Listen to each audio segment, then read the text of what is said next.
ಬಾಳೆ ಬೆಳೆ ನಾಟಿ ಮಾಡೋದಕ್ಕಿಂತ ಮುಂಚೆ ಒಂದು 2-3 ತಿಂಗಳು ಮುಂಚಿತವಾಗಿ ಭೂಮಿಯನ್ನು ಚೆನ್ನಾಗಿ ಉಳುಮೆ ಮಾಡಿ ಕೊಟ್ಟಿಗೆ ಗೊಬ್ಬರ ಸೇರಿಸಿ ಅದ್ರ ಜೊತೆಗೆ ಟ್ರೈಕೋಡರ್ಮಾ, ಸೂಡೋಮೋನಾಸ್ ಮತ್ತೆ ಫೆಸಿಲೋಮೈಸಿಸ್ ಇಂಥ ಉಪಯುಕ್ತ ಬ್ಯಾಕ್ಟೀರಿಯಾಗಳನ್ನ ಕೃಷಿ ವಿವಿಯಿಂದ ಜೈವಿಕ ಗೊಬ್ಬರಗಳನ್ನು ತಗೊಂಡು ಬಂದು ಅದು ಗೊಬ್ಬರ ಜೊತೆಗೆ ಮಿಕ್ಸ್ ಮಾಡಿ ಅದನ್ನ ಮಲ್ಟಿಪ್ಲೈ ಆಗೋ ತರ ನೋಡಿಕೊಂಡು ಆಮೇಲೆ ಭೂಮಿಯಲ್ಲಿ ಸೇರಿಸಿ ಅನಂತರ ನಾಟಿ ಮಾಡಬೇಕಾಗತ್ತೆ ಸರ್.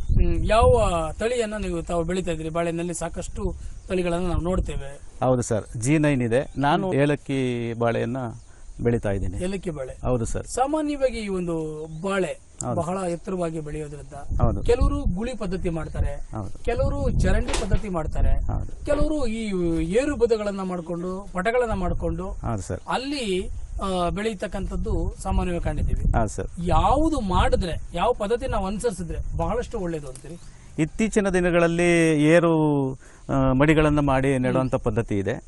ಆದ್ರೆ ನಾವು ಅನುಭವ ಪಡ್ಕೊಂಡಿರೋ ಪ್ರಕಾರ ಟ್ರೆಂಚ್ ಮಾಡಿ ಚರಂಡಿ ತೆಗೆದು 2 ಅಡಿ 2 ಅಡಿ ಇಲ್ಲ 1.5 ಅಡಿ ಚರಂಡಿಗಳನ್ನ ಗುಳಿಗಳನ್ನ ಮಾಡಿ ನಂತರ ಅದಕ್ಕೆ ನಾಟಿ ಗೊಬ್ಬರವನ್ನು ಸೇರಿಸಿ ಕೊಟ್ಟಿಗೆ ಗೊಬ್ಬರ ಮತ್ತೆ ಜೈವಿಕ ಗೊಬ್ಬರಗಳನ್ನ ಸೇರಿಸಿ ನಾಟಿ ಮಾಡೋದು ತುಂಬಾ ಉತ್ತಮವಾದಂತ.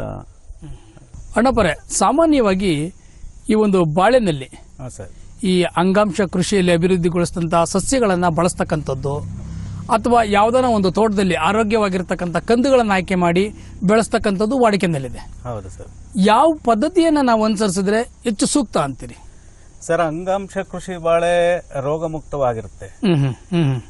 ಅಂಗಾಂಶ ಕೃಷಿಗಳನ್ನ ಬೆಳೆಸಬೇಕಾದ್ರೆ, ಸಸಿಗಳನ್ನ ಬೆಳೆಸಬೇಕಾದ್ರೆ ಲ್ಯಾಬ್ನಲ್ಲಿ ವೈಜ್ಞಾನಿಕ ರೀತಿಯಲ್ಲಿ ಅವರು ಅಭಿವೃದ್ಧಿಗೊಳಿಸಿರ್ತಾರೆ. ಸಸಿಗಳನ್ನು ಅಲ್ಲಿಂದ ಕಲೆಕ್ಟ್ ಮಾಡ್ಕೊಂಡಿರ್ತಾರೆ, ಆಯ್ಕೆ ಮಾಡ್ಕೊಂಡಿರ್ತಾರೆ.